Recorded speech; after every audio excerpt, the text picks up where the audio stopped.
पाकिस्तान तहरीक इंसाफ के गिर्द घेरा मज़ीद तंग हो गया है। पाकिस्तान तहरीक इंसाफ के मरकज़ी रहनुमाओं समेत तमाम जो 2 मई के लोग हैं, मुलव्विस हैं, उनको सज़ाएँ होने का सिलसिला मरहलावार जारी है। और अहम रहनुमा पाकिस्तान तहरीक इंसाफ की जिनकी विकटें उड़ गई हैं और उन्होंने कुछ चैलेंज करने का भी वो कह रहे हैं। इसकी तफसीलात आपके सामने रखते हैं कि आया फैसला चैलेंज होगा, नहीं होगा, क्या होने जा रहा है। बिस्मिल्लाहिर्रहमानिर्रहीम। अस्सलाम वालेकुम नाज़रीन, आप अपना डिजिटल चैनल देख रहे हैं। मैं सदीक औरंगज़ेब आपकी खिदमत में हाज़िर हूँ। मेरे साथ तशरीफ़ फरमा है कैसर खान तरोनी। कैसर तरोनी, अस्सलाम वालेकुम। वालेकुम अस्सलाम सदीक। नाज़रीन, वीडियो का आगाज़ करेंगे लेकिन उससे कबल आप तमाम नाज़रीन से गुजारिश है कि आप हमारे यूट्यूब चैनल को सब्सक्राइब कर लीजिएगा ताकि आने वाली अपडेट्स बआसानी आप लोगों तक पहुँच सकें।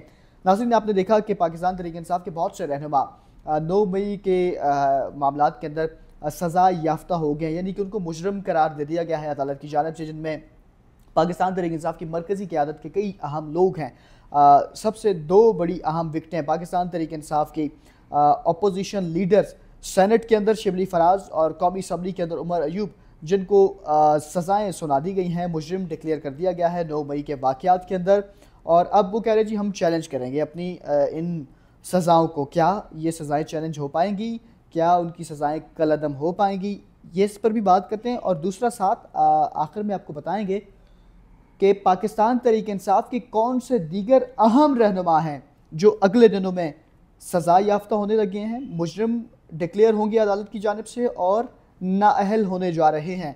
इनके नाम भी आपके सामने रखेंगे। कैसर खान तरोनी की जानिब पढ़ते हैं। कैसर तरोनी, सबसे पहले तो पाकिस्तान तहरीक इंसाफ के जो लीडर्स हैं उनको सज़ाओं का सिलसिला मरहलावार शुरू है। 2 बड़ी अहम विकटें शिबली फराज और उमर अयूब को भी नाअहल करार दे दी है। बहुत शुक्रिया सदीक। देखें, हर विकेट ही, चाहे वो सूबाई असम्बली की, चाहे वो सेनेट की, चाहे वो कौमी असम्बली की, बड़ी अहम है इस वक्त, याद रखें। और बड़ी तादाद में, ये भी हम अपने नाज़रीन को, अपने देखने वालों को अपने इस प्लेटफॉर्म से बता चुके हैं कि बहुत बड़ी तादाद में कौमी असम्बली से, सेनेट से और सूबाई असम्बलियों से नाअहली के सिलसिला जो है वो शुरू होगा। जब जब इनको सज़ाएँ होंगी तो इलेक्शन कमीशन अपनी आइनी जिम्मेदारी पूरे करते हुए उनके नाअहली का नोटिफिकेशन साथ से जारी करता रहेगा। ठीक है।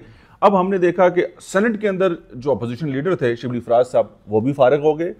कौमी असम्बली के अंदर जो अपोजिशन लीडर थे उमर अयूब साहब, वो भी फारिग हो गए। बेशक अपने फैसलों को चैलेंज करें, ज़रूर उनका हक है, ये उनको करना चाहिए। लेकिन ये सर के ऊपर जो छुरी लटक रही है, इसको भांप चुकी है पाकिस्तान तहरीक इंसाफ की क़यादत, जो कि पार्लिमानी क़यादत है, याद रखें, जो कौमी असम्बली की है, सेनेट की है, सूबाई असम्बलियों की। उनको पता चल चुका है कि जब जब हमें सज़ाएँ होंगी, और सज़ाएँ होंगी, बड़े सॉलिड एविडेंस मौजूद हैं, इतने वाज़ेह सबूत हैं जिनके ऊपर ये बच नहीं सकते। और सज़ाएँ जब होंगी तो इलेक्शन कमीशन अपना काम करेगा। इलेक्शन कमीशन से मुराद ये है कि वो आपको नाअहली का आपका ऐलान करेगा। तो जब आप नाअहल होंगे तो ज़ाहिर बात है वहाँ पर इलेक्शन होंगे, ज़िमनी इंतखाब होगा, फिर मज़ीद जो है वो तब्दीली की तरफ जाएगी। हालांकि इस वक्त मौजूदा हुकूमत के पास आपको पता है कि 2 तिहाई अक्सरियत मौजूद है। और अब जब हम लोग सूबाई असम्बली के अंदर तब्दीली की बात करते हैं ना, खैबर पख्तूनख्वा के अंदर, तो वहाँ पर ये बहुत असरअंदाज होगी। जब वहाँ से लोगों की सज़ाएँ शुरू होंगी, जब वहाँ पर लोगों को सज़ाएँ होंगी और नाअहली होगी, तो वैसे ही नंबर आपको पता है कि बड़ा क्लोज हो गया, बड़ा कम रह गया है हुकूमत और अपोजिशन का। तो ये वहाँ पर हुकूमत गिरानी बहुत आसान हो जाएगी। तो इस वक्त सारा फोकस जो है अपोजिशन को, मौजूदा पाकिस्तान तहरीक इंसाफ को, इसके ऊपर रखना चाहिए कि वो कैसे चीज़ों को सेटल करें। और कोशिश कर भी रहे हैं, ये नहीं है कि, लेकिन उनकी कोई सुनने वाला ही नहीं है, उनसे कोई बात करने वाला तैयार नहीं है। कल मैंने देखा कि वज़ीर कानून आज़म नज़ीर तारड़ साहब जो हैं, उन्होंने दोबारा पेशकश की। जी बिल्कुल। उन्होंने कहा जी कि आएँ, बैठ के बात करते हैं, कोई ना कोई हल निकल ही जाएगा। मतलब कि इस वक्त आपके पास करने को कुछ नहीं है, आप कर कुछ नहीं सकते, ना आपके साथ अवाम है, ना जज भी फ्लॉप हो गए, आपके पास कुछ है ही नहीं, आपका मंजन बिक चुका है सारा, आपके पास कुछ है ही नहीं, ना आपके पास एहतजाज करने को कोई बंदा है, ना आपको अदालतों से कोई रिलीफ मिल रहा है, जिस तरह अगर ना आपको कानून कोई रास्ता दे रहा है। ठीक है। तो अब आए, सियासतदानों के साथ बैठे, तो हम कोई ना कोई रास्ता निकाल लेंगे। झूठ भी आप नहीं बेच रहा ना। अलीमा खान साहब को कहा जी, आप तो कह रही थी वो आएंगे, पाकिस्तान तहरीक इंसाफ कह रही है उनके बेटे आएंगे, तो फिर उनसे उन्होंने कहा एक का नायकोब गुम हो गया है, दूसरे का मिल नहीं रहा। अच्छा, ये पता नहीं झूठ क्यों बोलते हैं। मुअज़्ज़ज़ हैं, बड़ी हैं, उम्र रसीदा हैं, लेकिन पता नहीं झूठ क्यों बोलते हैं। और ये प्रॉब्लम बानी का भी है। सुबह कोई बात करते हैं, दिन को कोई बात करते हैं, रात को कोई बात करते हैं, झूठ बोलते हैं। ये नहीं कि कोई भूल जाते हैं, झूठ बोलते हैं, इरादतन झूठ बोलते हैं, नीयतन झूठ बोलते हैं। और हुकूमत ने भी तो बड़ा जबरदस्त जवाब, उनका उनके पास है तो आ जाए, हम तो नहीं रोक रहे ना यार। हर किसी को, जिसने देखो, हमारे पास एक प्रोसेस है, याद रखें।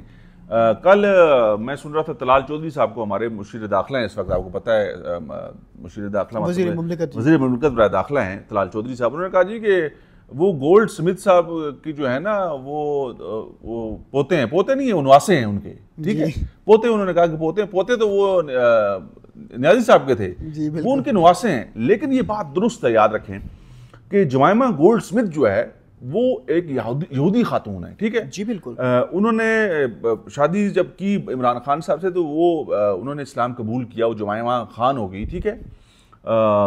اب دیکھیں وہ دوبارہ اس مذہب کے اندر واپس چلی گئی ہیں، تو ہمارے ہاں ایسا کرنے والوں کے لیے بڑا واضح احکامات ہیں. ہمارے دین نے، ہماری شریعت نے بڑا واضح حکم دیا ہے، ٹھیک ہے. اور دوسری بات، بانی پی ٹی آئی کے بچے جو ہیں وہ بانی پی ٹی آئی کے ساتھ تو رہتے نہیں تھے، جب وہ پرائم منسٹر تھے تب بھی نہیں تھے، جب وہ باہر تھے تب بھی نہیں تھے، کبھی کچھ سال بعد آ کے ان سے ملاقات بنی گالے میں کر کے چلے جاتے تھے. تو اب مکمل اختیار ان کے بچوں کے اوپر، یہ بات میں پہلے بھی دہرا چکا ہوں، ان کے بچوں کے اوپر جمائمہ گولڈ سمتھ اور ان کے خاندان کا ہے. عمران خان کا کوئی رول نہیں ہے. عمران خان کی فیملی میں سے چاہے وہ علیمہ خانم صاحبہ ہوں یا ان کی باقی بہنیں ہوں، ان سے ان کی کہاں ملاقات ہوتی ہے، ان سے ان کو کون ملنے دیتا ہے؟ تو مطلب کہ وہ ان سے پہلے بھی نہیں ملتے تھے. جب وہ پاکستان بانی پی ٹی آئی سے ملنے آتے تھے، علیمہ خانم صاحبہ سے یا باقی ان کی بہنوں سے کوئی نہیں ملتا تھا، وہ بچے نہیں ملتے تھے. اب بھی یاد رکھیں، اب تو مکمل اختیار ہی ان کی ماں کا ہے، اور وہ اپنی ماں کے کہے پہ چلتے ہیں، اپنے ماں کے خاندان کے کہے پہ چلتے ہیں. تو وہ پاکستان جب تک بانی باہر نہیں آتے، جب تک ان کے پاس کوئی اختیار نہیں ہوتا، جب تک وہ محفوظ نہیں ہوتے، محفوظ سے مراد کہ ان کو مکمل یقین دہانی نہیں ملتی، وہ کبھی پاکستان آ ہی نہیں سکتے. یاد رکھیں، وہ نہیں آئیں گے، کیونکہ ان کی ماں نے ان کو کنٹرول رکھا ہوا ہے. وہ کسی صورت پاکستان کو بھیجنے کو تیار نہیں ہے. اچھا، آخر میں یہ بتا دیجیے گا کیسے تولی معذرت کے ساتھ، جو اپوزیشن لیڈرز، آپ کو پتہ پنجاب اسمبلی سے وکٹ اڑ گئی، سینٹ سے اپوزیشن لیڈر گئے، قومی اسمبلی سے اپوزیشن لیڈر گئے، اہم وکٹیں تو اڑ گئی. مزید جو اہم رہنما ہیں، جو آپ کو پتہ ہے 9 مئی کے معاملات کے اندر بھی ایویڈنس کے ساتھ عدالتوں میں کیسز لگے ہوئے ہیں، تو سب جائیں گے پھر؟ میں نے آپ سے کہہ دیا کہ کوئی بچے کا نہیں. یاد رکھیں وہ سلسلہ شروع ہو گیا ہے، وہ معاملات شروع ہو گئے ہیں. دیکھیں بڑا واضح ہے نا، میں آپ سے اکثر ایک بات کرتا ہوں. اچھا، گرفتاریوں کا تھوڑا بتا دیجیے. دیکھیں گرفتاریاں نہیں، ان کو خود سرنڈر کرنا پڑے گا. اگر یہ سرنڈر نہیں کریں گے تو یہ اپنے آپ کو یہ تو اشتہاری ہو جائیں گے نا. ان کو سرنڈر کرنا پڑے گا، ان کو گرفتاریاں دینی پڑیں گی، پھر انہوں نے اپیلوں میں جانا ہے.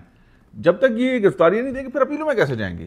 انہوں نے گرفتاریاں دینی ہیں اور تب یہ معاملہ آگے بڑھے گا. اور میں آپ سے اکثر ایک بات کرتا ہوں کہ اس ملک کے اندر ابھی تک جو ہو رہا ہے نا، وہ چاہے گورنمنٹ کر رہی ہے چاہے کوئی بھی کر رہا ہے، وہ بڑا آئینی اور قانونی طریقے سے کر رہا ہے. وہ عدالتیں فیصلے کرتی ہیں، ادھر سے جو ادارے ہیں جن کے پاس اختیار ہے وہ فیصلے کرتے ہیں.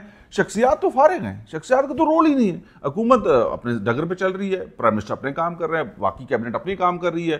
کوئی کابینہ سے کوئی منظوری نہیں لے کے اس طرح کے اقدامات ہو رہے ہیں نا، کوئی کابینہ تو منظوری نہیں دے رہی. یہ تو آئینی ادارے جن کا اختیار ہے وہ کر رہے ہیں. تو آئینی اور قانونی طریقے سے سب کچھ ہو رہا ہے، تو یہ تو پھنستے جا رہے ہیں، ان کے پاس تو کوئی چارہ ہی نہیں ہے.